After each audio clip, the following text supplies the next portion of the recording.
He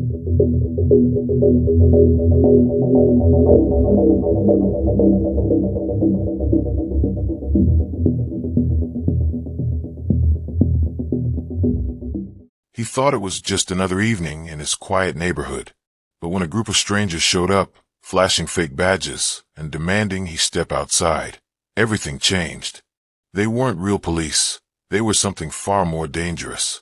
They thought he was just another man they could intimidate, harass, and break down.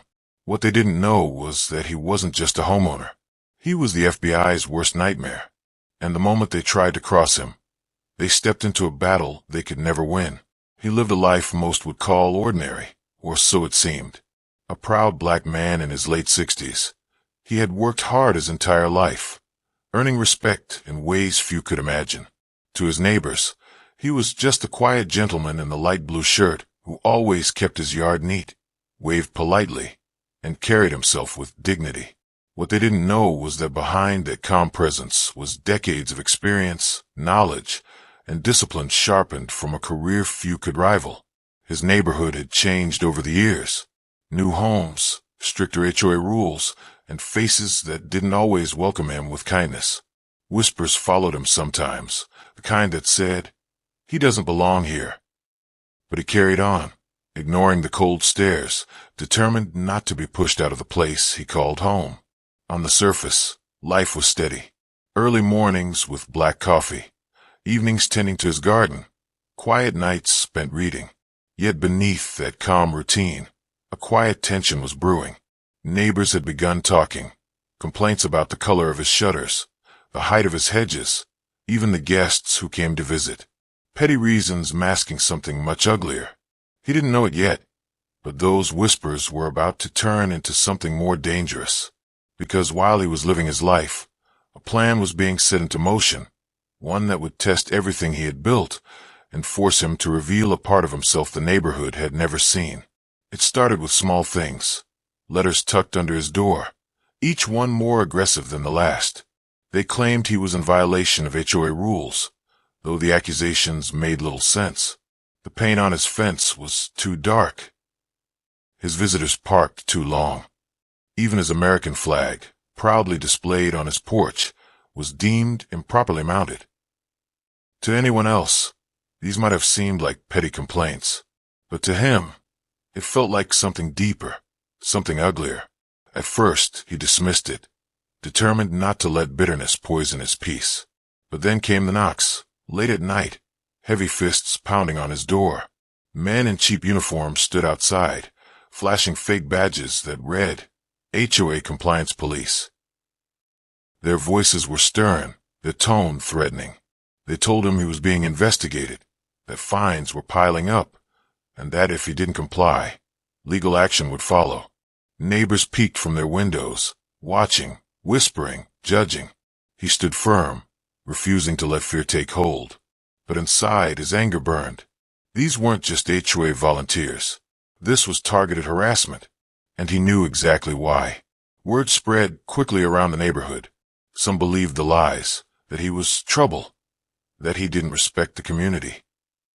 Others stayed silent, afraid to be next.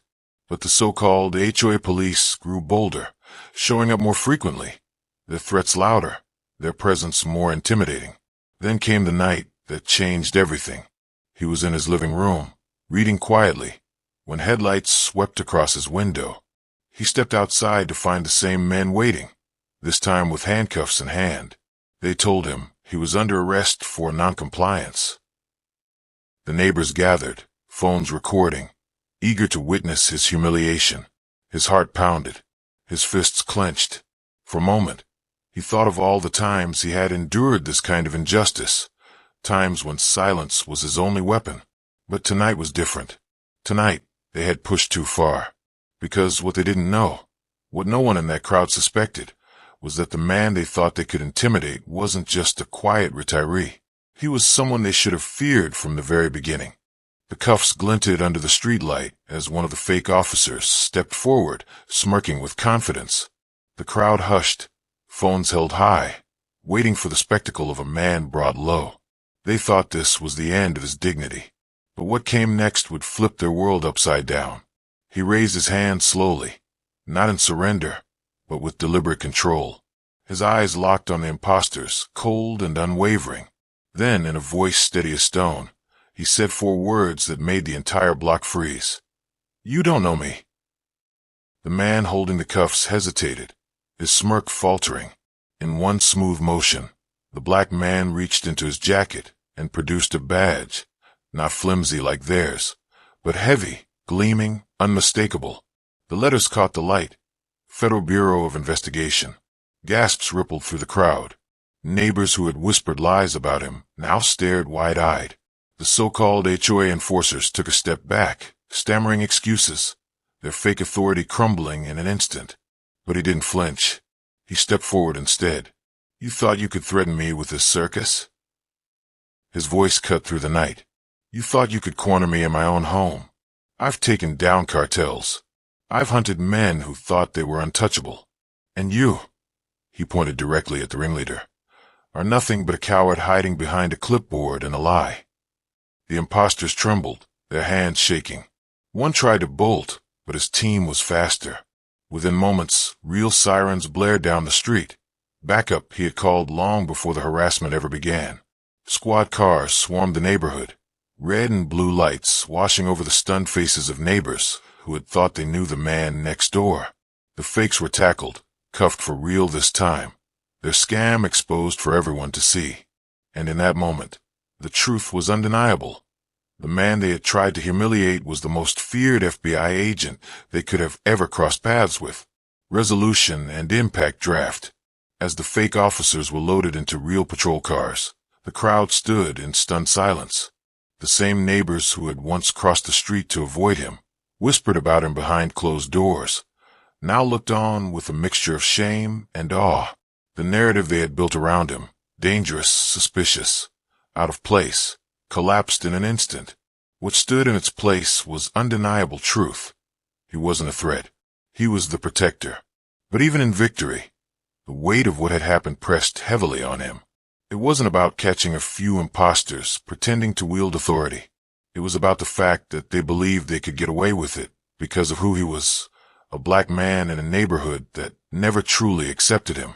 The power of perception had almost been enough to destroy his dignity, his safety, his peace. And yet, this night revealed something else too. The sight of him standing tall, exposing their lies, forced the community to confront its own biases. Whispers of "I had no idea," and "we misjudged him," floated through the crowd. But he didn't need their apologies.